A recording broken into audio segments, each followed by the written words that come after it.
Have you ever lost something that you really cherished and for months or sometimes years anguished over the why? Well, so have I. A freak flood wiped out, among other things, a few of my favorite items. My notebooks, my carpets, and tragically, my favorite pair of jeans. I was devastated to say the least, but 18 months on, I realized that each loss held a surprising life lesson. Notebooks, some things are embedded in your mind. Carpets, some things stay in your heart. Jeans, well, some things are easier to replace than we think. And guess what? These lessons don't just apply to stuff. They apply to losing jobs, people, even lifestyles. Stick around because this story might change how you see loss. I'm the Forest Fairy. Welcome to my corner of the woods where I'm rebuilding, revamping, redesigning a magical life and hopefully inspire you to gather your own fairy dust. Hello everyone, I hope you're having a fabulous week. It's still extremely hot on this side of the world, but there's an ever so slight chill in the air in the early mornings and evenings. I often remind myself that although nothing is certain in life, I can totally depend on the seasons to do what they do best, and that is change. So while reorganizing my cottage to accommodate my mom and her stuff, and to start prepping for our cold and wet winters, I was reminded of the carpets that I had lost in the flood.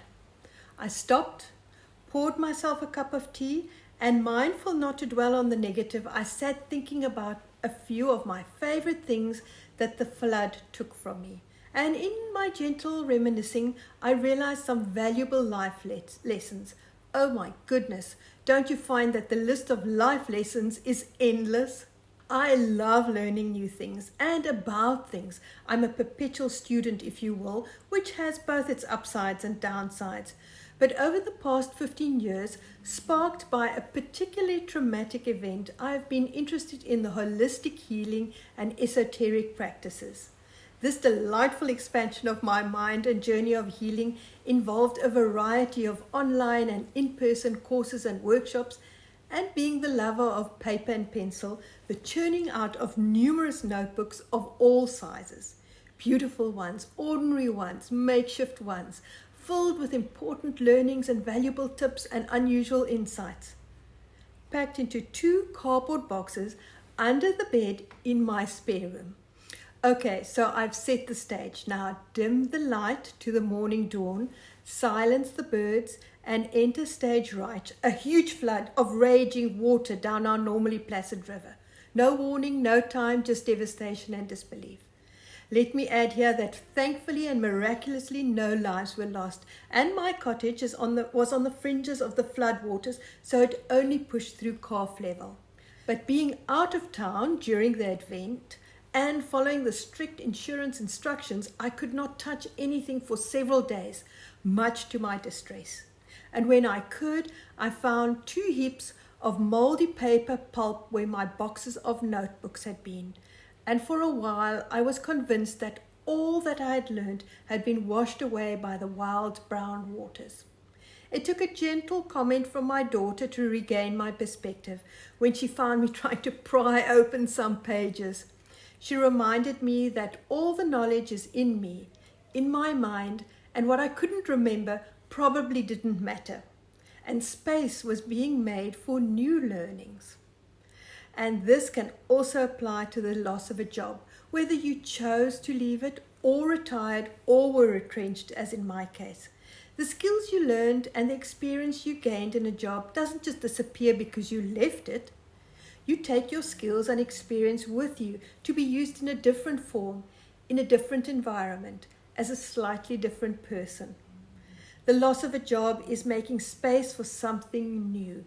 Our responsibility is to find out what that something new is and what would it look like with your skills, experience, passion, and interests.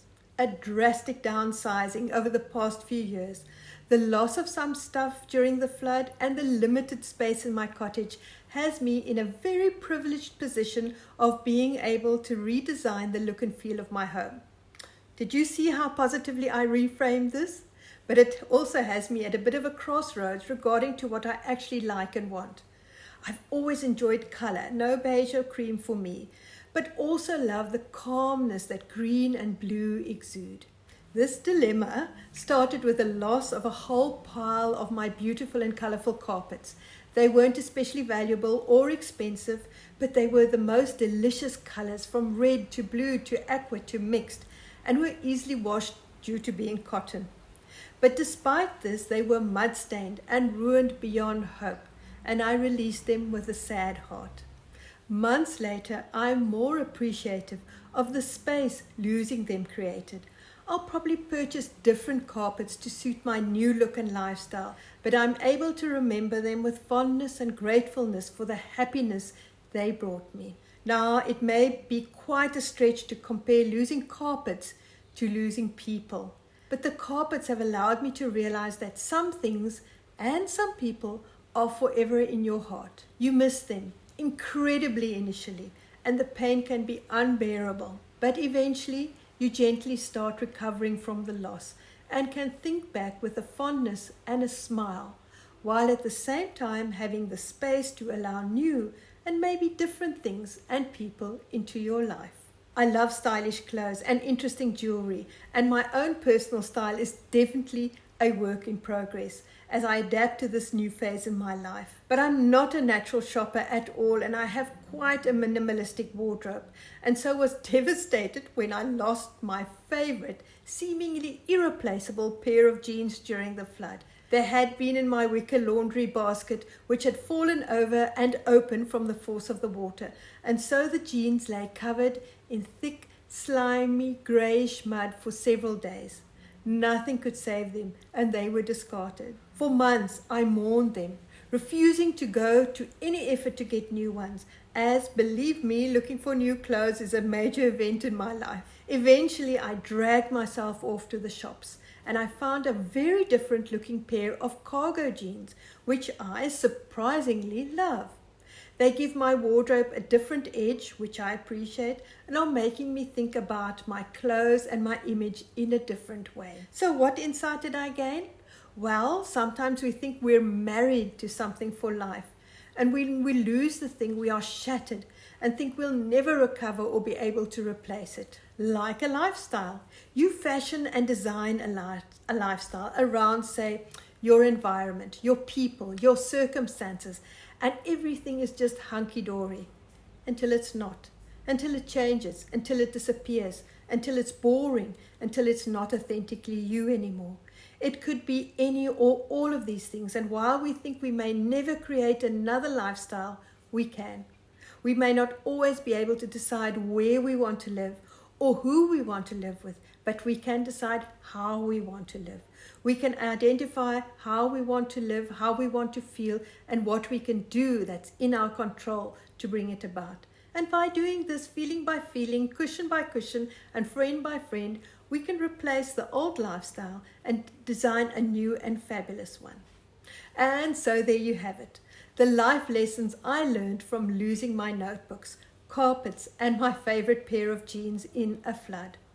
Are there things that you've grieved over that you now may realize are not actually lost, but either safely stored in your heart, in your mind, and now there's space for other versions of these things?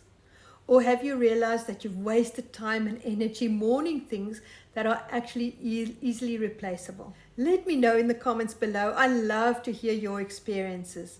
If you enjoyed this conversation, you may like the one on the 10 things I quit for a happier, more meaningful life after 50. Also remember to like, subscribe, and share with someone. Wishing you a week filled with light bulb moments and incredible insights, and of course, sprinklings of fairy dust. Until next time, goodbye